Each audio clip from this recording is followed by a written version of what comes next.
Stay tuned for the end of the video for tips on how to visit Kiama and the Blowhole. Huge swell today. This is in between the sets.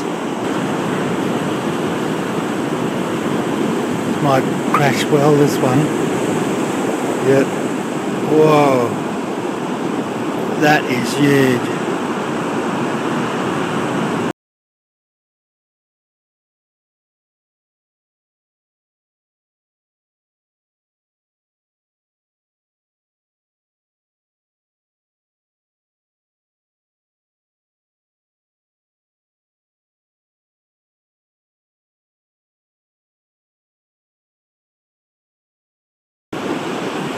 Unknown reef breaking out from the main barrack point.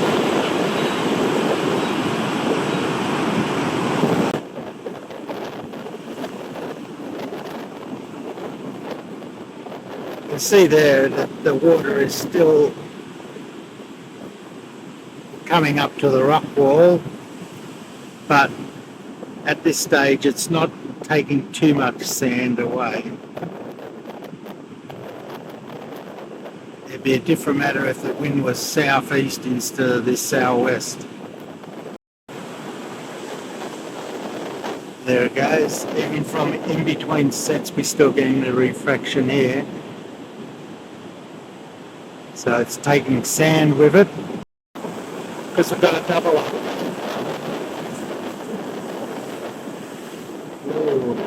Now watch when this hits the outgoing wave. Yeah, there you go.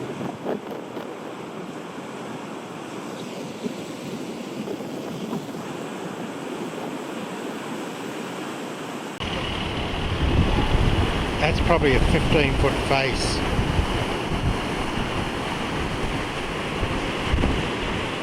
Easily. It's going right up onto the rocks and almost to the grass. Well, it's in the grass there, just even in front of us. Got a huge set out the back now. Yeah, it's probably too... Ooh.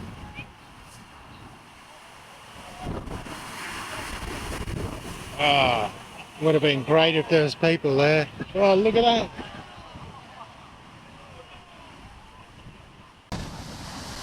Trouble is, it's that big that it's choking on the entrance of the blowhole. It's where the wave touches the roof of the tunnel.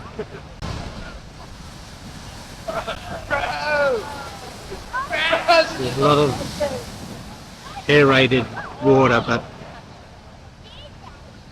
not much solid.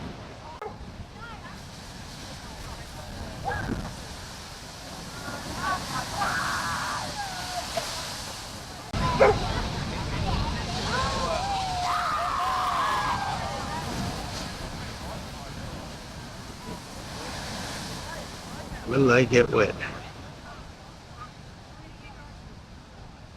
Just a bit of a lull. I think they'll actually make it. Look at the size of this set coming.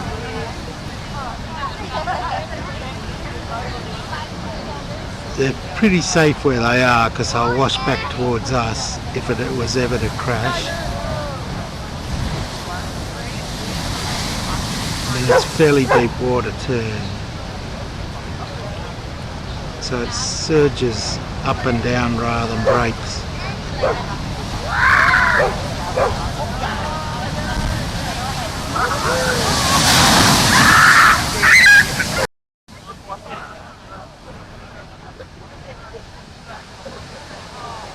Ooh.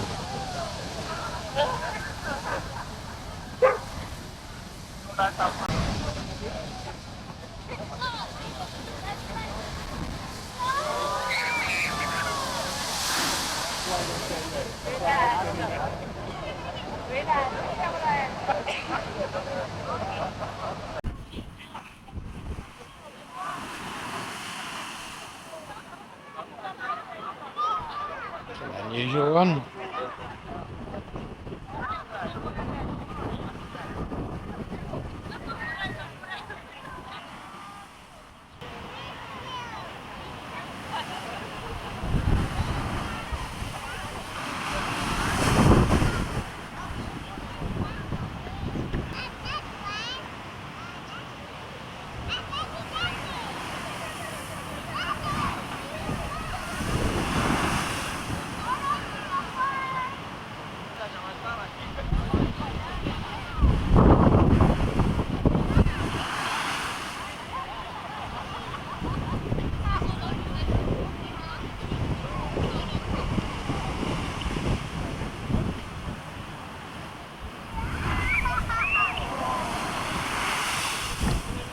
just not a wetter.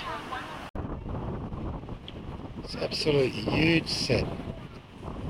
It's going to be too big for the blowhole, I think.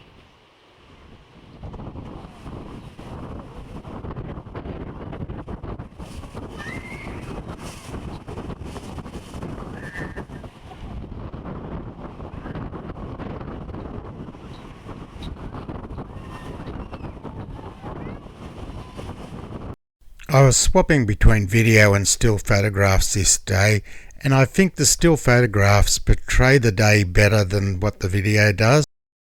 A good tip: if the ground is wet and it's not raining, there is a reason why.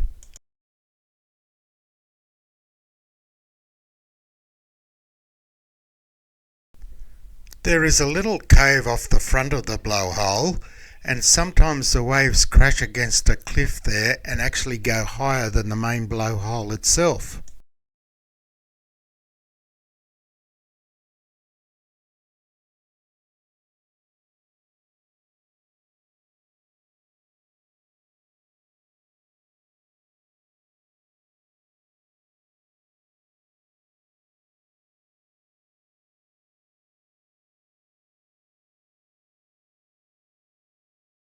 The latite rock of the Kiama Blowhole resulted from volcanic eruptions from Saddleback Mountain around 240 to 66 million years ago.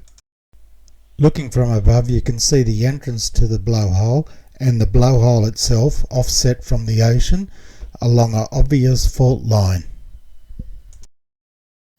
If travelling by car, Kiama Blowhole is approximately a 2-hour trip from the centre of Sydney. I do highly suggest, however, that instead of taking the M1 or the Princess Highway all the way, take a detour along the Grand Pacific Drive, where you'll see some magnificent views and the Sea Cliff Bridge on your way to Kiama. Trains leave approximately once every hour from Central Station to Kiama on the South Coast Line. If travelling to Kiama, I suggest you sit on the left side of the carriage because that will give you the best views of the beaches. The return train trip will cost you just $20 Australian, quite reasonable considering it's over 240 kilometres or 150 miles.